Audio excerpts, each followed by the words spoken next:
कहानी की शुरुआत में हम रोजर नाम के लड़के को देखते हैं जो गर्मियों की छुट्टी में अपने घर जा रहा था। रोजर को लेने के लिए उसके घर की एक मेड आई थी जिसका नाम मिस लपीते था। मिस लपीते के साथ रोजर को बहुत मजा आ रहा था। घर पर आने के बाद रोजर अपनी माँ से मिलता है। तभी वह रोजर से बोलती है कि तुम्हारी पैंट पर यह दही कहाँ से गिर गया। तो रोजर को याद आता है कि मिस लपीते के पपीते को देखने में उसके छोटे उस्ताद ने उल्टी कर दी थी। तभी रोजर की मासी मार्गरेटा पैंट को साफ कर देती है। इसके बाद रोजर उसकी छोटी बहन बार्ता से मिलता है। कुछ देर बाद बार्ता रोजर को जंगल में लेकर जाती है जहाँ पर इनको मिस लपीते मिलती है और यह दोनों बातें करने लगते हैं। बार्ता यहाँ से चली जाती है। तभी मिस लपीते रोजर के सामने ही हल्की होने लगती है। यह देखकर रोजर हैरान हो जाता है। इसके बाद जब रोजर जंगल में और अंदर जाता है तो वह देखता है कि उसके घर की एक मेड रसेला किसी आदमी से अपनी बिल्ली बजवा रही थी। यह देखकर रोजर की फट जाती है। रोजर यहाँ से भाग जाता है। इसके बाद रात का खाना खाकर रोजर अब अपने रूम में सोने के लिए आ जाता है। लेकिन तभी रोजर को बाहर से कुछ आवाज आती है।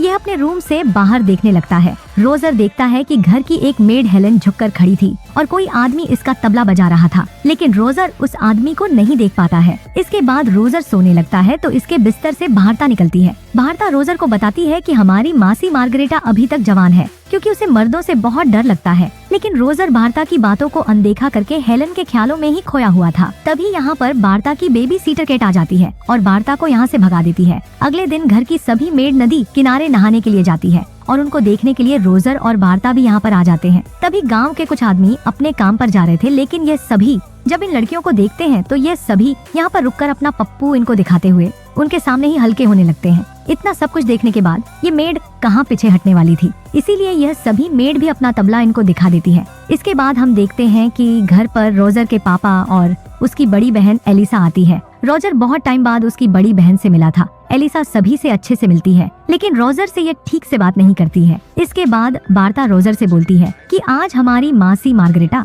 फादर के सामने अपने गुनाह कबूल करने वाली है, इसलिए ये दोनों चर्च में जाते हैं और ऊपर जाकर छुप जाते हैं। कुछ देर बाद चर्च में रोजर की मासी मार्गरेटा आती है और पादरी से अपने गुनाह कबूल करती है। मार्गरेटा पादरी से बोलती है कि जब से रोजर यहाँ पर आया है वह बार बार मेरे सपने में आता है। एक दिन जब मैं रोजर को नहला रही थी तो अचानक से उसका हैंडपंप बड़ा हो गया और रोजर को ऐसे देखकर मुझे शर्म आ गई और तब मुझे समझ आया कि अब रोजर एक मर्द बन चुका है। तभी रोजर पादरी के ऊपर गिर जाता है। रोजर की इस हरकत से मार्गरेटा को बहुत गुस्सा आता है। इसके बाद मार्गरेटा रोजर की इस हरकत के बारे में सभी को बताती है। मार्गरेटा सभी के सामने रोजर के पिछवाड़े को मार मार कर लाल कर देती है। इस नज़ारे को उर्सला और बार्ता भी देख रही थी। इसके बाद रात को रोजर फिर से हेलन को देखता है। इस बार भी रोजर उस आदमी को नहीं देख पाया था। हेलन का कार्यक्रम फ्रैंक नाम का आदमी भी देख रहा था। इसके बाद रोजर ऊपर फ्रैंक के रूम में जाता है जहाँ पर रोजर को मियाँ खलीफा की बुक मिलती है। रोजर उस बुक को अपने पास रख लेता है। अगले दिन रोजर उस बुक को लेकर मुर्गियों के घर में घुस जाता है और मियाँ खलीफा के सफलता के बारे में पढ़ने लगता है। तभी यहाँ पर उर्सला मुर्गियों को दाने डालने के लिए आती है। इसके बाद एक नौकर यहाँ पर आता है और उर्सला को खिड़की में बंद कर देता है और बाहर जाकर उर्सला का तबला बजाने लगता है। ये देखकर रोजर उर्सला को बाहर निकालने के लिए जाता है तो उर्सला बोलती है कि थोड़ी देर रुक जाओ, ऐसा एहसास मुझे पहली बार मिल रहा है। जब रोजर बाहर जाकर देखता है, लेकिन तब तक उस नौकर का काम हो गया था। इसके बाद जब रोजर घर के अंदर जाता है तो वह एलिसा की बुक को मियाँ खलीफा की बुक से बदल देता है और यहाँ से बाहर चला जाता है। जब एलिसा मियाँ खलीफा के कांड के बारे में पढ़ती है तो उसे भी मजा आ जाता है, इसीलिए एलिसा बाहर जाकर बुक को पढ़ने लगती है। अगले दिन एक आदमी सभी को बताता है कि जर्मनी ने फ्रांस पर हमला कर दिया है, इसीलिए सभी आदमियों को सेना में जाना पड़ेगा और रोजर के घर के सभी आदमी रेडी होकर जंग में जाने के लिए यहाँ से निकल जाते हैं और सभी औरतें अपने अपने आदमियों को विदा कर देती हैं। अब रोजर का रास्ता बिल्कुल साफ था और ये एक एक करके सभी का तबला बजा देगा।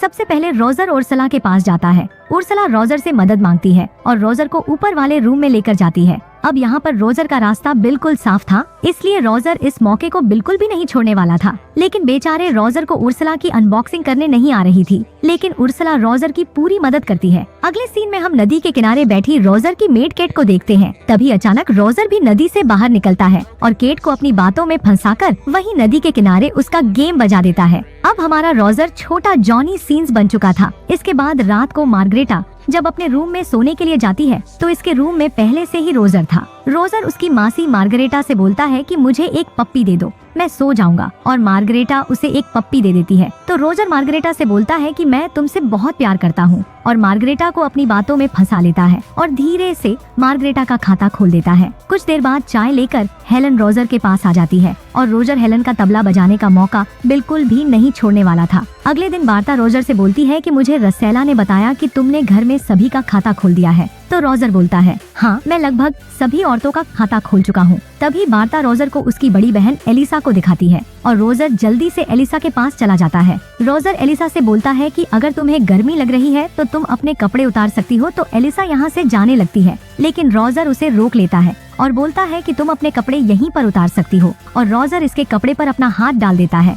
एलिसा उसे मना करती है, लेकिन रोजर नहीं रुकता है और यहाँ पर रोजर एलिसा का भी खाता खोल देता है। कुछ देर बाद एलिसा यहाँ से जा रही थी। तब मार्ता एलिसा को देखकर समझ जाती है कि रोजर ने एलिसा के साथ क्या किया है। इसके बाद रात को हेलन और रसेला रोजर के पास आती है और दोनों का काम होने के बाद ये चली जाती है। कुछ देर बाद रोजर की मासी मार्गरेटा अंदर जाती है और अब रोजर के बारे में सभी को पता चल गया था। कुछ दिन बाद एलिसा रोजर को बताती है कि मैं प्रेग्नेंट हूँ। अगर यह बात माँ को पता चली तो हमारी खैर नहीं। इसके बाद हम देखते हैं कि युद्ध खत्म हो गया था और सभी मर्द घर पर आ गए थे। इसके बाद रात को रोजर के पास उर्सला आती है और बोलती है कि मैं प्रेग्नेंट हूँ, लेकिन इस चीज से उर्सला को कोई प्रॉब्लम नहीं थी। उर्सला के जाने के बाद रोजर के पास मार्गरेटा आती है और ये भी यही बोलती है कि मैं भी प्रेग्नेंट हूँ। तो रोजर उससे बोलता है कि तुम फ्रैंक से शादी कर सकती हो क्योंकि वह तुम्हें पसंद करता है और इसके बारे में किसी को पता भी नहीं चलेगा। और मार्गरेटा रोजर की बात मान लेती है। कुछ दिन बाद मार्गरेटा फ्रैंक से शादी कर लेती है और उर्सला भी किसी आदमी से शादी कर लेती है। इसके कुछ महीने बाद हम देखते हैं कि घर की सभी औरतों के भटूरे फूल जाते हैं। इसके बाद रोजर की छुट्टियां खत्म हो जाती है और रोजर यहाँ से जाने लगता है। हेलन रोजर से बोलती है कि मैं भी प्रेग्नेंट हूँ और मुझे तुम्हारे छोटे उस्ताद की बहुत याद आएगी। इसके बाद रोजर हेलन को अलविदा बोलकर गाड़ी में बैठ जाता है और यहाँ से चला जाता है और यहीं पर यह मूवी खत्म हो जाती है।